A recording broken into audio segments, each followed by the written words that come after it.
I pretended to support my son's wedding while secretly proving his fiancée was after our money. The moment my son brought her home for the first time, something felt off about the whole situation.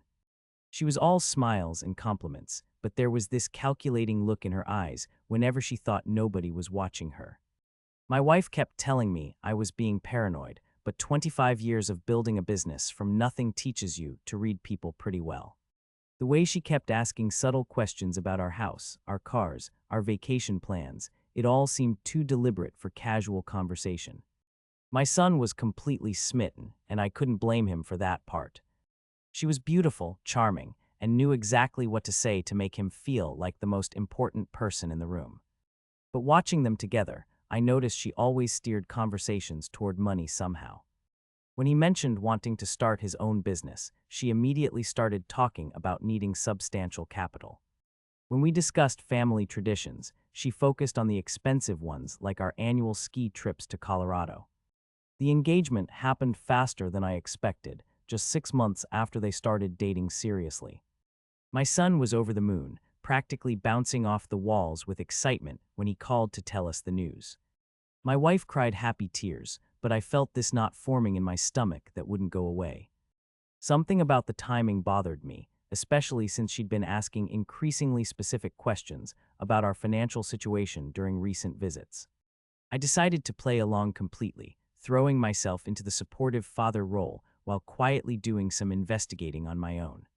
I started by congratulating them enthusiastically and offering to help with wedding planning in whatever way they needed.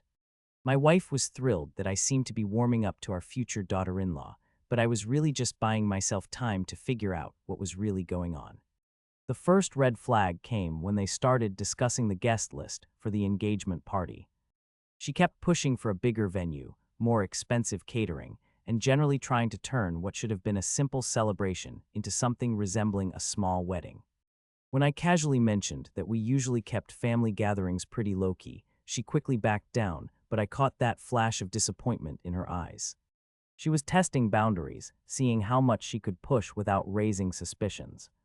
I began paying closer attention to their conversations during family dinners, especially when the topic turned to future plans. She had this way of making suggestions that sounded supportive, but were really about accessing our resources. When my son mentioned wanting to buy a house, she immediately started talking about how his parents might want to help with the down payment. When we discussed our retirement plans, she seemed very interested in how we were managing our investments. The wedding planning process became my opportunity to really observe her behavior patterns. I volunteered to help with vendor meetings and venue tour, positioning myself as the enthusiastic father who wanted everything to be perfect for his son. This gave me a front row seat to watch how she interacted with people when she thought money was involved. With expensive vendors, she was charming and deferential. With budget-friendly options, she was dismissive and sometimes even rude. One afternoon, while we were looking at reception venues, I decided to test my theory more directly. I mentioned to the venue coordinator that we were considering a destination wedding instead, somewhere really exotic and expensive. The change in her demeanor was immediate and dramatic. Suddenly, she was much more interested in the local venues, asking detailed questions about pricing and availability. She even started taking notes, something she hadn't done at any previous venue. I started documenting these behavioral changes, keeping a journal of her reactions to different financial scenarios. When I mentioned business was going particularly well, she became more affectionate toward me and started asking about expansion plans. When I casually complained about some recent expenses, she seemed less interested in spending time with the family. The pattern was becoming impossible to ignore, even though I hoped I was wrong about my suspicions. The breakthrough came when I decided to create a fake financial crisis to see how she would react. I started complaining about some major business setbacks, mentioning that we might need to scale back our lifestyle for a while. I even went as far as canceling a planned family vacation, claiming we needed to be more careful with our spending. My wife was confused by this sudden change, but I assured her it was just temporary caution. Her reaction was everything I feared it would be. Within a week of my fake financial troubles, she started pulling back from the wedding planning process. She began making excuses to skip family dinners and seemed less enthusiastic about spending time with my son. When he tried to discuss wedding details, she kept suggesting they postpone things until his family situation was more stable. The loving, devoted fiancé was disappearing right before our eyes. I felt terrible watching my son struggle with her sudden change in behavior, but I knew I needed to let this play out completely. He started questioning what he had done wrong, wondering if he had somehow disappointed her. He even came to me asking for advice about relationships, completely oblivious to the fact that her behavior was connected to our supposed financial problems. It was heartbreaking to watch, but I knew the truth would hurt him much more in the long run.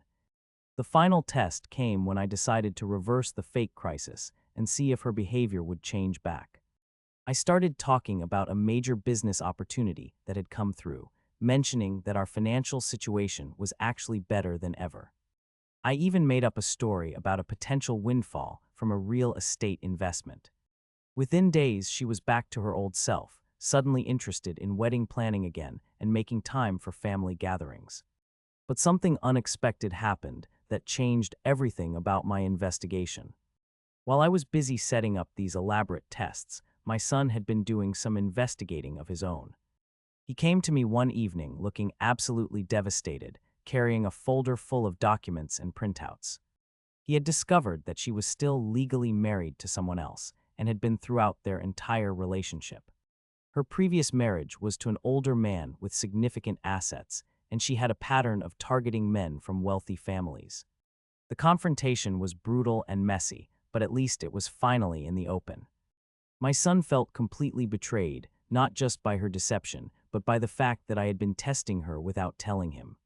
He was angry that I hadn't trusted him enough to share my suspicions, and I realized that my secretive approach had damaged our relationship, even as it proved my concerns were justified.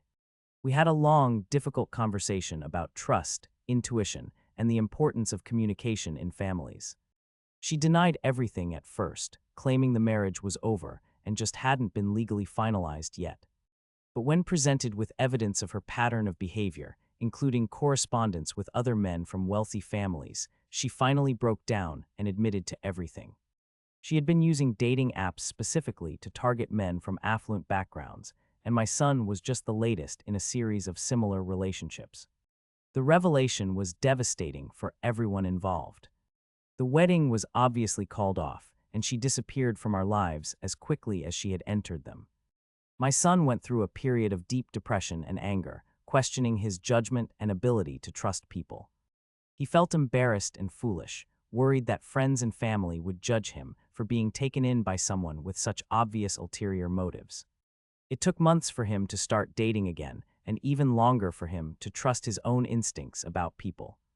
Looking back, I realized that my approach was both right and wrong in different ways. I was right to trust my instincts about her motives, and my investigation ultimately saved my son from a disastrous marriage. But I was wrong to handle everything so secretively, treating him like he couldn't be trusted with the truth about his own relationship. The experience taught me that protecting someone you love sometimes means having difficult conversations, even when you risk being wrong or causing immediate pain. The whole situation also made me reflect on how wealth affects relationships and family dynamics. Having money creates opportunities and security, but it also attracts people with the wrong motivations. Teaching my son to recognize these patterns without becoming cynical about everyone's intentions became a delicate balancing act. We had to find ways to be generous and trusting while still being smart about protecting ourselves and our family. My son eventually met someone else, and this time I made sure to be more open about my observations and concerns. Instead of conducting secret investigations, we talked about what to look for in a partner and how to distinguish between someone who loves you for who you are versus someone who loves what you can provide. The conversations were sometimes awkward, but they were honest and helped him develop better judgment about people's motivations. The experience changed our family dynamics in some positive ways as well.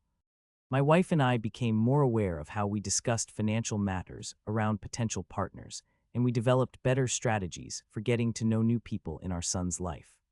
We also became more intentional about teaching financial literacy and relationship wisdom to our younger family members, helping them understand the complexities of modern dating when money is involved. Years later, my son thanked me for trusting my instincts and protecting him from what would have been a terrible mistake. He admitted that he had been so caught up in the excitement of being in love that he had ignored some obvious warning signs. The experience taught him valuable lessons about taking relationships slowly, paying attention to actions rather than just words, and involving family in important decisions rather than making them in isolation. The whole ordeal also strengthened my marriage in unexpected ways. My wife initially thought I was being too suspicious and judgmental, but seeing how everything played out made her more appreciative of my protective instincts. We learned to balance trust with caution and to communicate better about our concerns regarding people who enter our family circle.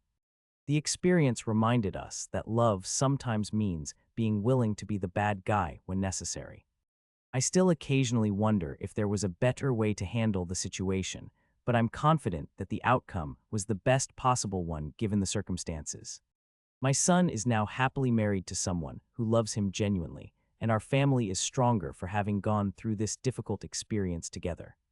The lessons we learned about trust, communication, and protecting each other continue to guide how we handle relationships and family decisions.